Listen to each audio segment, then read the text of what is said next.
ikintu cyose ubona iruhande rwawe, icyo ari cyo cyose, kuva ku nzu ubamo, ku isabune ukaraba, ku kuntu urya, uretse ibyaremwe n'Imana, ibindi bintu byose byaremwe n'abantu nkawe bafite ibitekerezo nk'ibyo ufite, barya nk'ibiryo urya, bavukiye amezi 9 nk'ayo wavukiye, bajya kuri toilette nk'uko ujyayo. Ntabwo ari abantu bibitangaza. Bitekereze gatoya, tekereza umuntu wahimbye cartoons zazindi abana bakunda kureba bakishima, izi ngizi za Tom and Jerry n'ibiki byose. Urumva ko yahimbye ikintu gituma abantu bagira ibyishimo. Nuko abanyarwanda dukunda kuvuga ko cartoon ari iz'abana, ariko n'umuntu mukuru yazirebye, wibuke niba nawe kera uri umwana warazirebaga, ziba zirimo utuntu dushekeje, stories zifasha abantu kwishima. Ndetse hari n'abantu bakuru ubu ngubu bari kureba, bategereje cyangwa kureba Lion King. Lion King kaba yarasohotse kuva muri za 90, ariko iyayo nshyashya ikaba ihari. Uwo muntu wabihimbye uzo ari we yitwa Walt Disney. Walt Disney akoresheje ubushobozi bwe bwo gutekereza, yahimbye ikintu gituma twese twishima, ikintu ureba ukishima kandi kitari kiriho ku isi. Kuki duherero ku rugero rwa Walt Disney? Impamvu duherero ku rugero rwa Walt Disney nuko uyu munsi ikintu ushaka ko tuganiraho ari ugukoresha ubushobozi bwo gutekereza. Gukoresha ubushobozi bwo gutekereza. Mbere yuko twinjira muri video y'uyu munsi, nakwibutsaga gukora subscribe niba utari wayikora, ikindi nanone ukibuka gukanda ku nzogera notification kugira ngo igihe cyose nshyizeho video nshyashya ujye uba uwa mbere kuyibona. None se ni iki cyafashije Walt Disney gushobora kurema cartoons, agatangira gukora ikintu abandi bantu batari baratekereje gukora ibishushanyo bigenda ariko birimo inkuru umuntu yumva akayireba ikamushimisha, kugeza n'ubu ngubu ahubwo abandi bantu bakaba barahereyeho bagakora ibindi bintu. Ibintu byamuteye ni ibintu bitatu. Icya mbere, kuva akiri umwana yakundaga kwibaza ibibazo, agatekereza cyane ku bintu ari kubona, akibazaho ibibazo. Ikindi no gukurikira umutima we, icyo umutima we ushaka ntigera kireka, kuvuga niba nshaka gukora iki nzagikora uko byagenda kose. Naho ikindi kintu cya gatatu no gukora atikoresheje. Mu nkuru y'ubuzima bw'igiye kukubwira, ugerageze kumva ukuntu gukora atikoresheje no gukurikiza bya bintu bibiri twabonye haruguru byatumye ashobora kukugera kukurema cartoons zikaba ikintu gikomeye ku isi twese kidushimisha. Igihe Walt Disney yari afite imyaka 4, umuryango we waguze umurima ujya guhinga ndetse ukanorora, ariko ntibyaje gukomeza kugenda neza. Igihe yari ari muri uwo murima nibwo yatangiye kubona inyamaswa, akunda inyamaswa, kubona ko cartoons nyinshi ziba zirimo inyamaswa. Noneho igihe bitari mirimo bigenda neza, bahingaga pome banorora, ibiciro bigenda bigabanuka bya pome ku isoko, ubuzima buba bubi. Hashize imyaka 5, uvuga ko yari afite imyaka 9, papa wagurisha wa murima. Urumva noneho ubuzima bwarushijeho kugorana, bakabaho buri wese yagiye guca inshuro. Walt Disney ntabwo ari we wabaye noneho umuntu wo kwicara mu rugo ya. Nubwo yari akiri umwana, yabyukaga saa 9:30 za nijoro atangira gucuruza ibinyamakuru. Uko noneho yacuruje ibinyamakuru yageze akunda ibinyamakuru. Noneho atangira gutekereza ko nawe ashobora kujya yandika noneho cartoons ariko mu binyamakuru. Gusa aho ntiturahagera aho yandika, ahubwo igihe yari afite imyaka 17 yagiye gukora muri kompanyi cyangwa se societe ikora ibintu byo kwamamaza. Izi ngizi twita advertising agencies, no kuvuga ni societe cyangwa se company zifasha abandi bantu na company kwamamaza ibintu byabo, kwerekana uburyo bwiza umuntu yamamaza ibintu bye. Agiye gukora muri ibyo, urumva ko yamenye noneho uko umuntu avuga inkuru igashimisha abantu, amenya noneho uburyo ibyo gucuruza bigenda. Mu cyongereza byita commercial, nyine ubona ama publicité, ibyo ngibyo arabyiga arabyumva. Arangije noneho igihe yari agikora aho ngaho nibwo noneho yumvise ko ashobora gutangira gukora cartoons. Arazikora, ariko igihe yazikoraga igiciro cyo kuzikwirakwiza distribution cyabaye kinini, bituma homba avamo nta nyungu abonye. Urumva ko nanone birapfuye bwa kabiri mu buzima bwe. Abonye bipfuye ntabwo yacitse intege, yaravuze ati wajya Hollywood. Hollywood ni uruganda rwa navuga industry cyangwa uruganda rw'abanyamerika rukora filme. Ntabwo ari uruganda rumwe, ubwo ni ahantu bakorera izi filme nyinshi tubona. yagiye Hollywood yiteguye kuzabona akazi ko kuba director cyangwa se umuyobozi mukuru mu bakora film, ntabwo byigeze bicamo. Bimaze kwanga rero yabuze kundi kuntu abigenza, ariko ntiyacika intege, ahubwo atangira nanone gukora za cartoons ze bisanzwe, ariko gushushanyiriza abantu, niba ari ikinyamakuru akanakora ibi bintu bya graphic design, gukora ibitabo bijyanye no gushushanya nyine, kuko urumva nibyo yarazi kandi yarakoze mu bintu byo kwamamaza. Afite imyaka 24, umwe mu bakozi yakoreshaga witwa Lilian barakundanye, barangije barashakana, ndetse babanye ubuzima bwabo bwose bwari busigaye. Kugira ngo babeho byabasabaga nyine gukora cartoons no gukora byandi bya graphic design kugira ngo ubuzima bukomeze kwisunika. Noneho icyo gihe yari afite umugore, urumva yari afite aka office gato yahabagamo imbeba. Muri izo mbeba zose ngo harimo imwe yakundaga kuyitegereza ngo akabona ukuntu ikunda gushakisha ngakumva imeze nkawe. Iyo mbeba niyo yamuhaye inspiration bwa mbere yo kwandika filme ya Mickey Mouse. Ubwiyo mbeba niyo Mickey Mouse. Noneho Walt Disney yamaze kwandika Mickey Mouse yaragiye itera imbere, birangije Mickey Mouse imaze gutera imbere arakorera amafaranga menshi, kuko yahimbye uburyo na n'ubungubu gikoreshwa uburyo bwo kurikodinga story ugashushanya, n'ubungubu baracyakoreshwa mu gukora cartoons kugeza n'uyu munsi. Abakoze izindi cartoons zamamaye za Tom and Jerry bose bigiye kuri ubwo buryo bwe, n'izindi nyinshi zikorwa ubungubu. Noneho ariko uko nubwo Mickey Mouse yagize success ikagaragara ko nyine byabaye byiza, gize imyaka 31 kubera akazi kenshi yarwaye stress. Utekereza ko samaze kurwara stress yarekeye aho yararuhutse, ariko noneho hagaruka yagize ubundi bwenge kurutaho. Aratekereza ati ko nakoze Mickey Mouse zaba yonyine, ayikorera izindi nshuti, akora noneho serie ya cartoon nyinshi. Ngo kuko rero noneho izo nshuti za Mickey Mouse zatumye noneho havuka izindi filme nyinshi.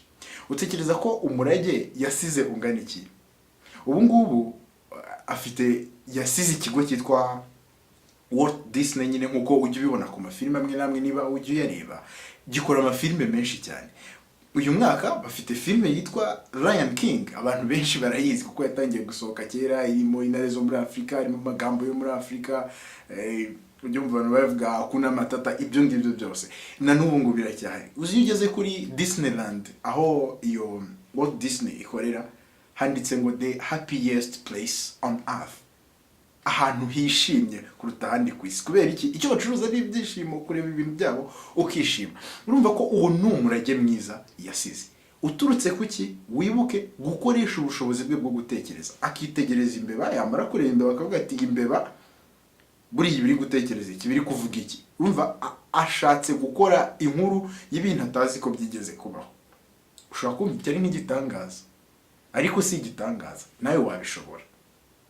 Umuhanga umwe wabayeho witwa Steve Jobs. Steve Jobs ni umwe mu bagabo baremye uruganda rwa Apple. Apple ikora izi computer zigezweho za MacBook, ikora ama iPhone, telefone nziza cyane zihenda, ikora ama iPad, za tablet n'ibindi bintu byinshi. Steve Jobs yigeze kuvuga ngo kugira ngo ukoreshe ubushobozi bwawe bwo gutekereza, jya ubanza utekereze kuri iki kintu kimwe. Ikintu cyose ubona iruhande rwawe, icyo ari cyo cyose, kuva ku nzu ubamo,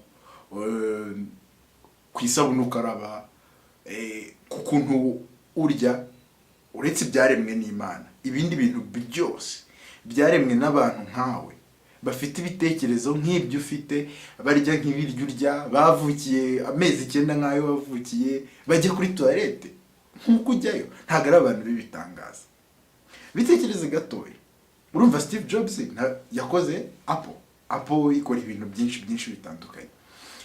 Tekereza ukuntu Mark Zuckerberg ujya ukoresha Facebook yicaye akavuga ngo wakora iki kintu twakwita urubuga nkoranyambaga, gahuza abantu bari kumwe ariko bakajya bahurira, noneho apana guhura bari kumwe bagahurira kuri internet. Akora Facebook, abantu benshi barayikunda. Nanone tureke gutekereza kure, wenda dutekereze hano iwacu. Ibuka kera ukuntu wajyaga kuri taxi ukishyura konvoyeri, rimwe akakwishyuza kabiri, ubundi mwaserere yagufashe mu mashati, ariko wishyura ukoresheje ikarita. Utekereza se ko umuntu wabikoze hari wenda yavukiye igihe kinini kukurusha, wenda se ibindi biryo utarya? Ni igitangaza soya, ni umuntu nkawe, ahubwo wakoresheje ubushobozi bwo gutekereza. Urundi rugero, tekereza, akenshi iyo tubyutse dukunda kureba amakuru kuri internet. Mu Rwanda hari imbuga nyinshi, ariko dufata urugero, urubuga ruzwi cyane ni nka Igihe. Utekereza ko umuntu wakoze Igihe atari umuntu se usanzwe? Ni umuntu usanzwe, ahubwo ukoresha ubushobozi bwo gutekereza. Ntago mbizi uko yabitangiye, ariko ashobora kuba yararebye akavuga ati abantu bakeneye amakuru kandi bigezweho ntago ari ibinyamakuru. Wagenda agakora urubuga ruto rwa internet agatangira kwandika, ariko twese turasoma, tugasoma inkuru zanditseho. Ntago ari umuntu umwe uzandika, n'abantu benshi. Urumva ko gukoresha ubushobozi bwo gutekereza byatumye arimo ikintu kinini n'ubu ngubu kikiriho. Twavuga byinshi, niba ujya kwivuza ugakoresha mituweli, uribuka mituweli ikiza, na mituweli ubwayo ni ubushobozi bwo gutekereza bw'ubuntu runaka buba bwatumye ibaho kandi ifite akamaro. Tekereza noneho igihe twese twageranga mituweli y'igipapuro, ukishyura bakaguha ikarita, ariko ubu biroroshye, uragenda ukavuga kwirangamuntu bakagukorera. Cyangwa utekereza ukuntu kera twajyaga kugura umuriro, ugasanga abantu baratondetse umurongo bari kugura umuriro, ngo umuriro wanze.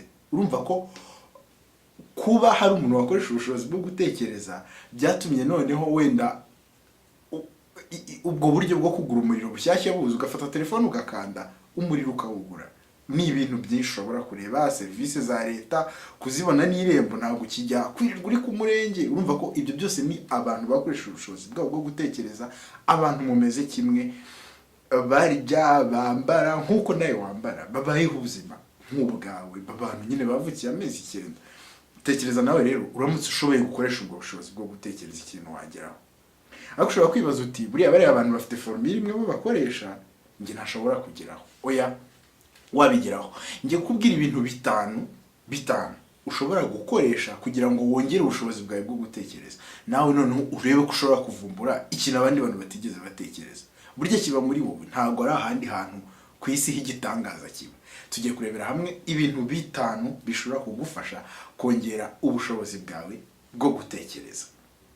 Gusa mbere yuko tubireba, nakwibutsaga gukora subscribe niba utarayikoze, ndetse ukibuka no gukanda inzogera ya notification kugira ngo igihe dushyizeho video nshyashya ujye uba witeguye kuzibona. Ikintu cya mbere cyagufasha kongera ubushobozi bwawe bwo gutekereza ni ukugira amatsiko. Tekereza gatoya.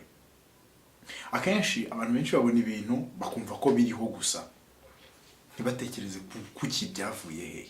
Ariko tekereza ukuntu wahinduka ugiye ubona buri kintu cyose ubonye. Tuvuga urugero, imodoka iciye, ukibaza ngo iriya modoka yakozwe nande, yakozwe ite se? Ukibaza uti se yakozwe ryari, hari hagambiriwe iki se?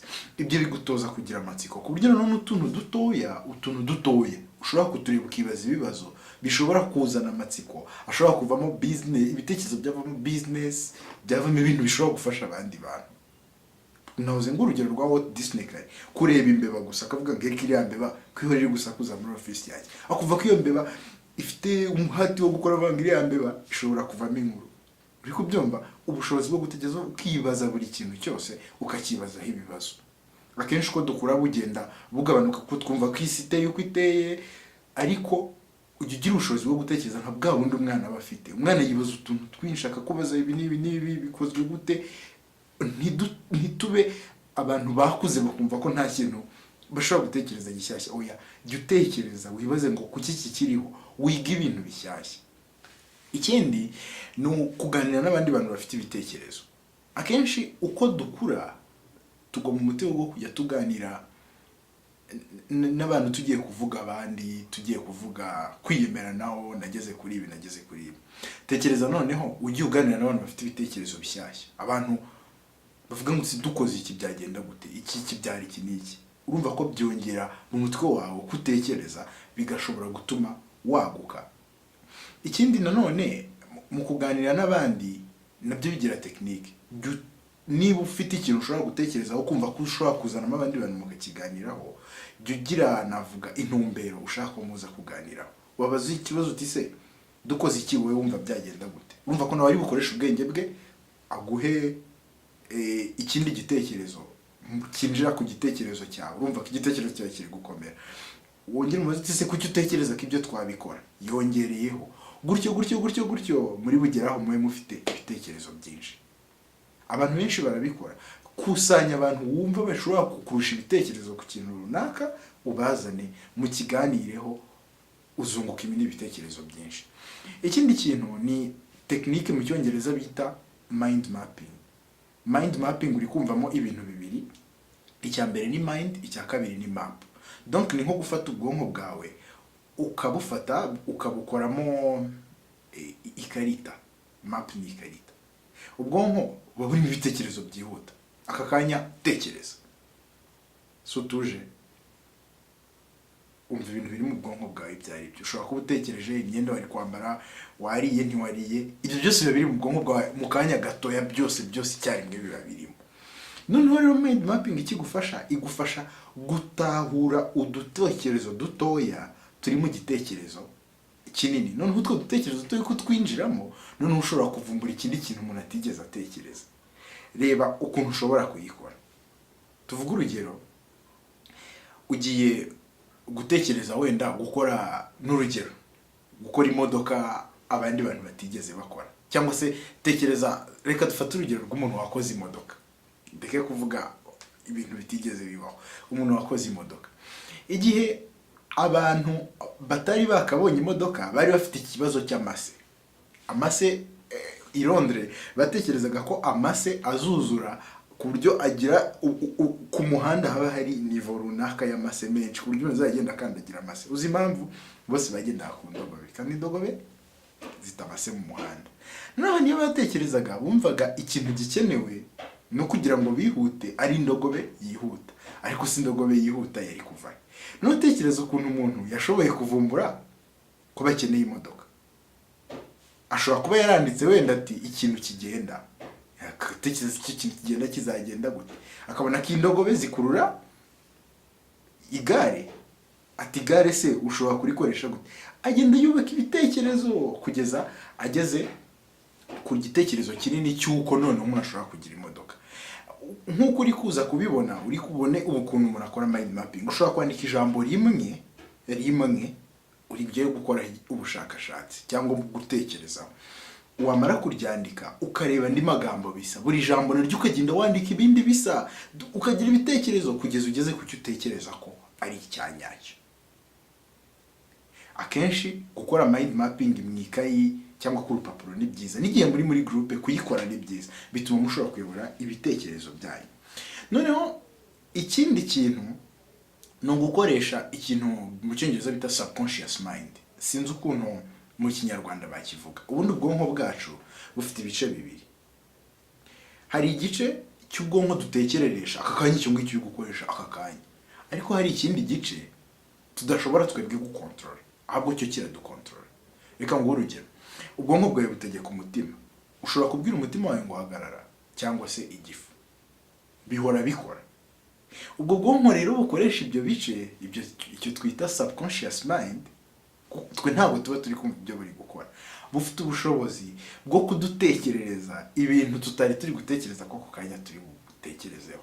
Kugira ngo ubyumve, reka ngo urugero, wigeze ujya kuryama nk'umunsi umwe, warangiza ukavuga ngo ndabyuka saa 11, warangiza ukaryama, mu gitondo saa 11 zagera nta muntu ugukanguye, ugakanguka. Twese tubyuka kuko tuba tukiriho tugashimira Imana, ariko se n'Imana izikakubwira ngo kanguka, ikagukomanga ngo kanguka? Oya, ni subconscious mind yawe. Iyo subconscious mind rero ushobora kuyikoresha gute? Akenshi mbere yo kuryama ushobora kwibaza ikibazo uri kumva cyari kigutesheje umutwe, wamara kukibaza ukagiso ukumva uri kukibaza neza ukaryama. Mu gitondo ushobora kubyuka ukabona igisubizo, kandi ibyo nkubwiye ni ukuri, uzabigerageze rimwe. Ikindi, ukundi kuntu umuntu akoresha subconscious mind, niba uri kumva ubuze igisubizo mu bwonko bwawe aka kanya ku kibazo uri kwibazaho, hindura ibyo wari uri ujye mu bindi. Ushobora kujya muri siporo, ushobora kugenda ukaganira n'abantu, hindura. Nugaruka uri buze kubona ikindi kintu utari witeze ko uri bubone. Ikindi kintu cya nyuma muri bya bindi bitanu, icya kane bivuga ko yari gukoresha subconscious mind, bwa bwonko bwacu tudashobora gukontrola. Icya gatanu ni ukugira ahantu wandika. abantu benshi b'abahanga babayeho ku isi babaga bafite ahantu bandika. Urugero, abantu batoraguye bashoboye kuvumbura amakayi, umuhanga mu byo gushushanya witwaga Da Vinci yandikagamo, basanga Da Vinci yatekerezaga ibintu byabayeho imyaka myinshi nyuma ye. Urugero nk'indege, uyu mutaka parashute abantu bamanukiramo, yarabishushanyije. Ntabwo byari byenda kubaho ariko yarabitekereza akabyandika. Iyo ufite rero ikayi wandikamo ushyiramo ibitekerezo byawe, ushobora kubyuka ukumva igitekerezo kiraje ukandika. Aho niho ushobora gukura ibitekerezo bya business. Ushobora gutambuka ku muntu ukavuga uriya muntu akeneye iki n'iki, genda ucyandike. Nurangiza ukoreshe za tekinike twabonye haruguru uti kuki agikeneye, urebe noneho se nakimugezaho gute. Noneho igihe wumvise ibibazo byanze utegereze ubwonko bwawe umunsi umwe ushaka kuvumbura igitekerezo umuntu atigeze avumbura. Si bivuze ngo kibe ku isi hose, gishobora no kugirira abantu bo mu gace utuyemo konyine akamaro. Uyu munsi tuganiriye ku bushobozi bwo gutekereza. Muri video ikurikiraho tuzaganira ku yindi ngingo. Niyo mpamvu nakubwiraga ngo niba utarakoze subscribe wibuke gukanda subscribe ndetse kandi no kuyonzogera notification. Noneho ubutaha tubonane muri video ikurikiraho.